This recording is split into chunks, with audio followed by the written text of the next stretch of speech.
Please ನಿಮ್ಮ organisation ಬಗ್ಗೆ ಹೆಸರು ಹೇಳಿ. ಎಷ್ಟು ವರ್ಷದಿಂದ ನೀವು ಇದು ಆರ್ಗನೈಸ್ ಮಾಡ್ತಾ ಇದ್ದೀರಾ, ಈಗೇನು ಆರ್ಗನೈಸ್ ಮಾಡ್ತಾ ಇದ್ದೀರಾ, ಅದನ್ನು ಒಂದು 2 ನಿಮಿಷದಲ್ಲಿ ಫಿನಿಶ್ ಮಾಡಿ ಸರ್. ಕಥಾಬಿಂದು ಪ್ರಕಾಶನ ಅಂತೇಳಿ ನಾನು 2007ರಲ್ಲಿ ಪ್ರಾರಂಭ ಮಾಡಿದೆ.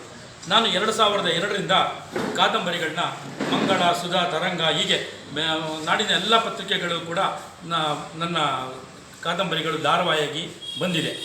ಆ ನಂತರ ನಾನು 2007ರಲ್ಲಿ ಈ ಕಥಾಬಿಂದು ಸಂಸ್ಥೆಯನ್ನು ಪ್ರಾರಂಭ ಮಾಡಿ ಸಾಧಾರಣ ಈಗ ನಾನು 500 ಕೃತಿಗಳನ್ನು ಬೇರೆ ಬೇರೆ ಲೇಖಕರ ಕೃತಿಗಳನ್ನು ಪ್ರಕಟ ಮಾಡಿದೆ.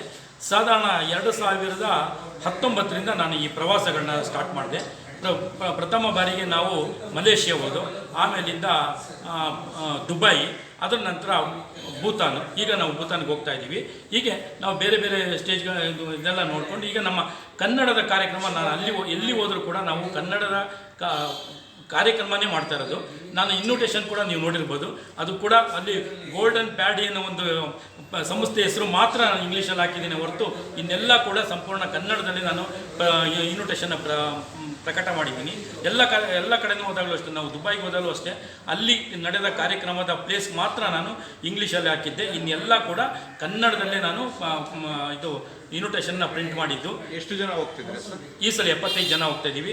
ದುಬೈಗೆ ನಾವು 35 ಜನ ಹೋಗಿದ್ದು, ನೇಪಾಳಕ್ಕೆ ಒಂದು 40 ಜನ ಹೋಗಿದ್ದು, ಮಲೇಷ್ಯಾಗೆ ಮಾತ್ರ ನಾವು ಒಂದು 10 ಜನ ಮಾತ್ರ. ಅದು ಸ್ಟಾರ್ಟಿಂಗ್ ಟೈಮು ಸ್ವಲ್ಪ ಕಮ್ಮಿ ಆಯಿತು. ಆ ನಂತರ ಎಲ್ಲ ನಾವು ಹೆಚ್ಚು ಹೋಗ್ತಾ ಇದ್ದೀವಿ. ಯಾವ ಥರ ಅನುಕೂಲ ಮಾಡ್ಕೊಂಡಿದ್ದೀರಾ? ಹೋಗ್ಲಿಕ್ಕೆ ಯಾವ ಥರ ಅನುಕೂಲ ಇದೆ ನಿಮಗೆ? ನಾವು ಹೋಗ್ಲಿಕ್ಕೆ ನಾವು ಈಗೇನೆ ನಾವು ಟ್ರೈನಲ್ಲಿ ಹೋಗ್ತಾ ಇರೋದು. ಈಗ ನಾವು ಇಲ್ಲಿನ ಬೆಂಗಳೂರಿಂದ ಭುವನೇಶ್ವರ್ಗೆ ಹೋಗ್ತಾ ಇದ್ದೀವಿ. ಭುವನೇಶ್ವರಿಂದ ನೆಕ್ಸ್ಟು ಇದು ಸಿಲಿಗುರಿ ಅಂತೇಳಿ, ಸಿಲಿಗುರಿಗೂ ಟ್ರೈನಲ್ಲೇ. ಅಲ್ಲಿಂದ ನಂತರ ನಾವು ಬಸ್ ಮಾಡ್ಕೊಂಡಿದ್ದೀವಿ. ಬಸ್ಸಲ್ಲಿ 5 ಡೇಸ್ ಕೂಡ ನಾವು ಬಸ್ಸಲ್ಲೇ ಹೋಗಿ ನಾವು ಪುನಃ ನಾವು